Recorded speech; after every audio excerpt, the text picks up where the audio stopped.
Today is the perfect day to write, so let's do just that. Turn off your phone, close the door, put on headphones, and get your notebooks out. Why? Because we are going to write.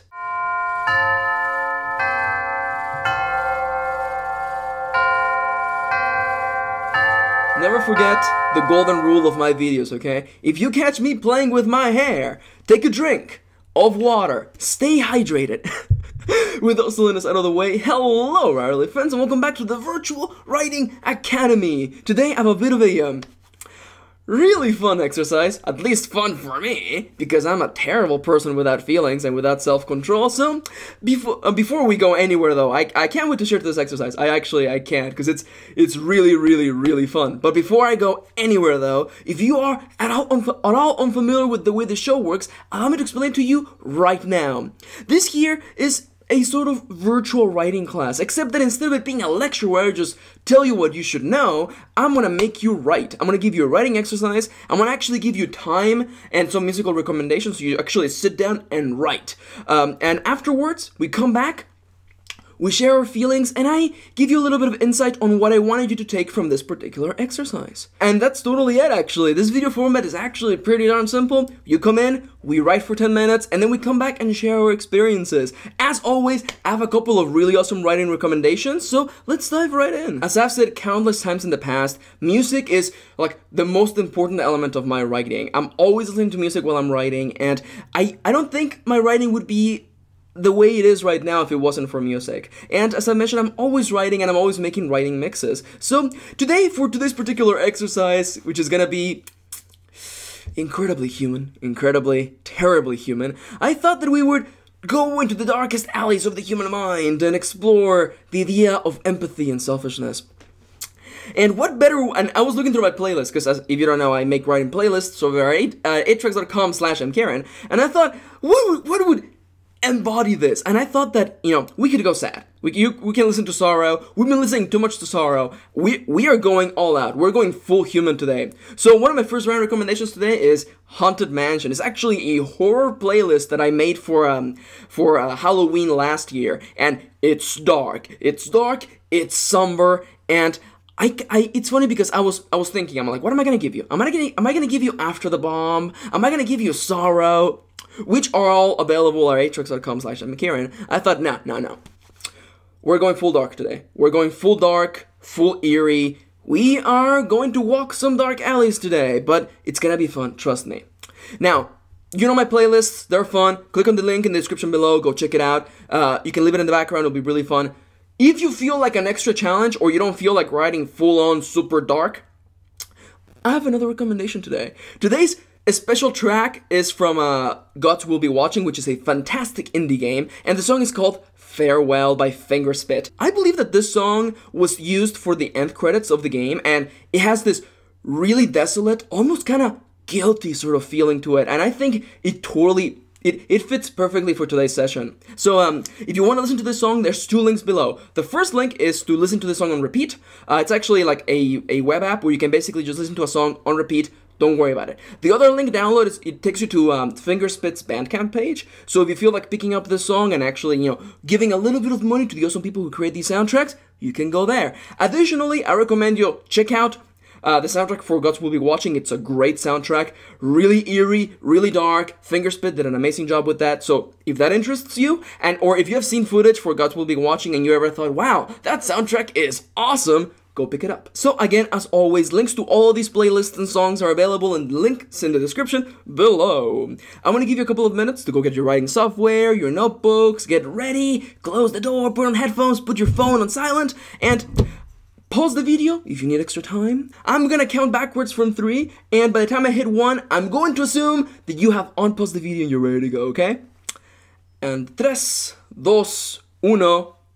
So, before we go anywhere, allow me to give you, as always, the formal disclaimer and remind you that if you want to use your own characters for today's exercise, you can. Use your own characters, your own setting, whatever you need to do to make this exercise work for you, it's fine by me. You can even go beyond the time limit if you want to. Just make sure to come back once you're done.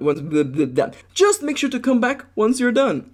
That take was pretty awesome up until the last part. You've got your music, you know what to do, let's dive right in. Today's exercise is called Poor Seymour. You will have 10 minutes to write from the point of view of a character as they witness another person dying a slow, painful death. The catch?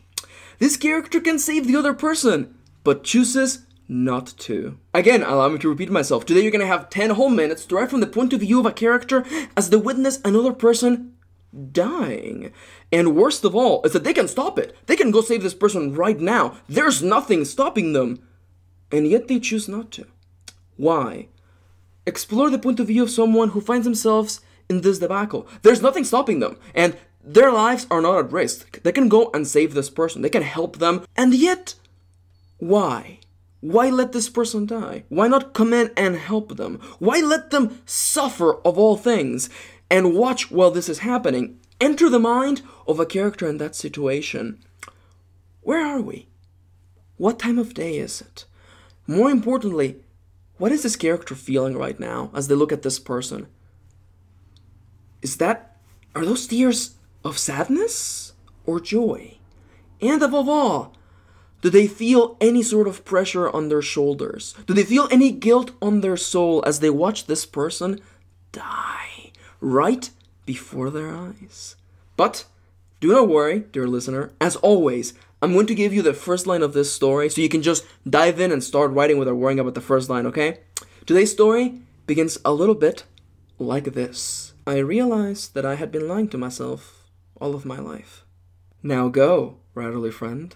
Only you can write this story. Seek to enter the mind of a character witnessing another human being, another person with their own lifetime, their own story, their own dreams, die before them. And above all, seek to answer the question, why stand still and watch them die?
60 seconds remaining.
Alright, time's up, pencils down, fingers off the keyboard. If you minimize this video, please bring it back up. Let's take a deep breath, okay?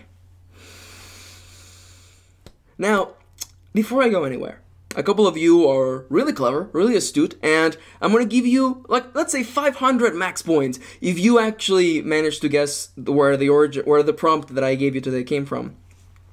Today's prompt is actually a writing exercise that I had been planning for ages, that was inspired when I was re-listening to one of my favorite musicals of all time, and that musical is Little Shop of Horrors. I have a little bit of a personal history with that musical, and I just really enjoy it, and I won't spoil it because you should probably go give it a watch. It's really fun. I think it is on Netflix, actually. That is the movie version with Steve Martin as the bad guy, Steve Martin with black hair. That is ridiculous. It looks so weird.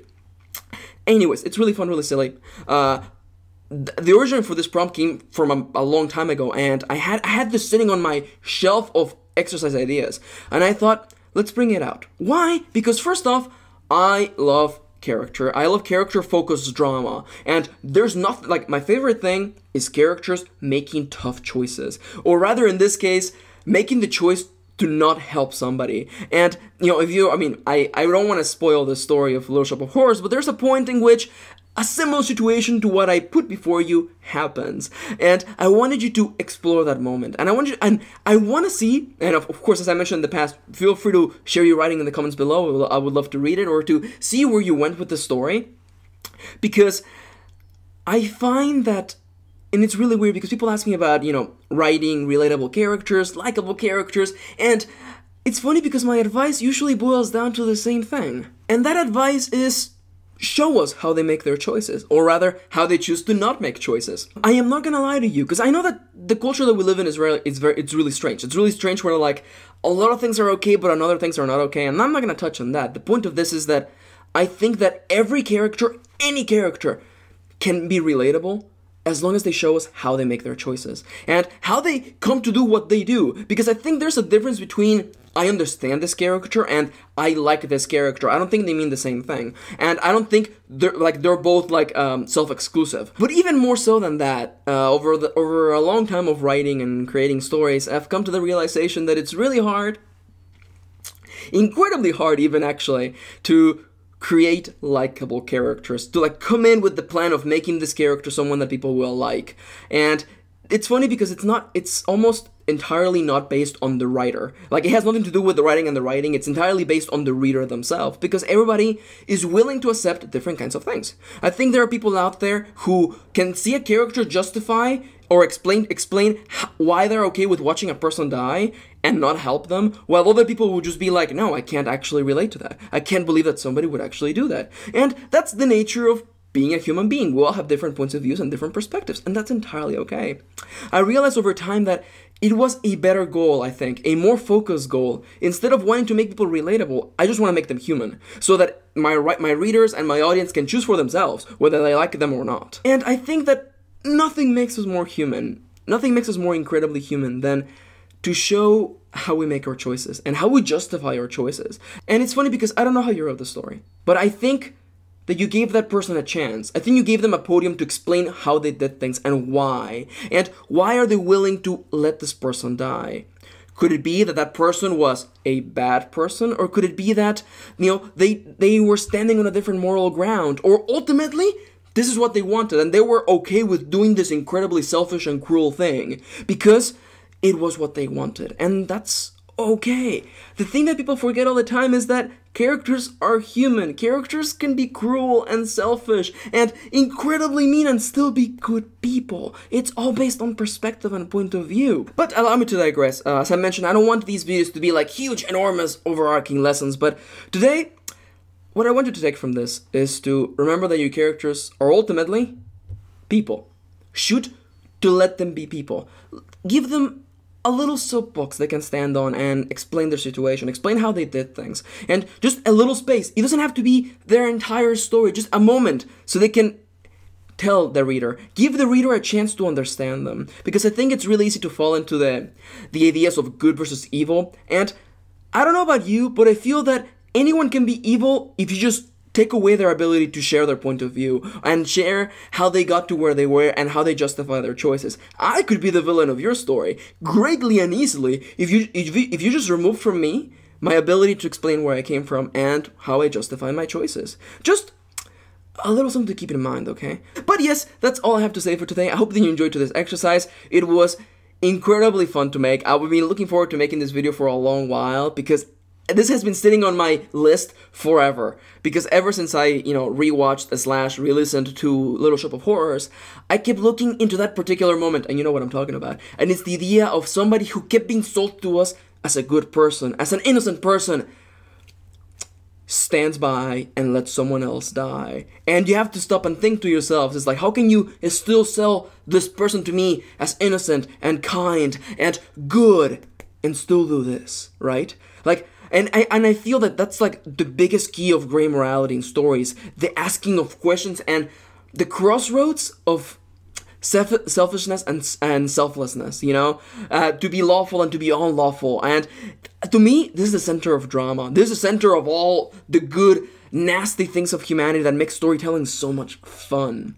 I think writing would be a lot less exciting and a lot less fun for me if they're wearing characters making tough choices and doing selfish things. I think it would be a lot different. It would still exist. I mean, I could still write any sort of stories without those things, but they make storytelling so much fun.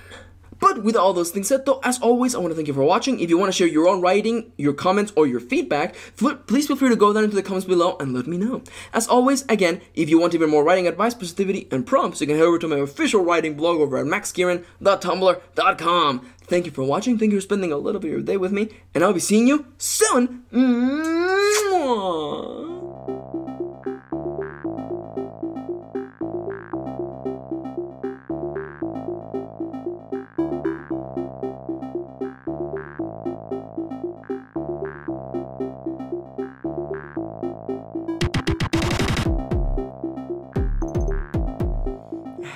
Downtown, that's your home address. You live downtown, where your life's a mess. You go downtown, where depression's the status quo. Down on Skid Row.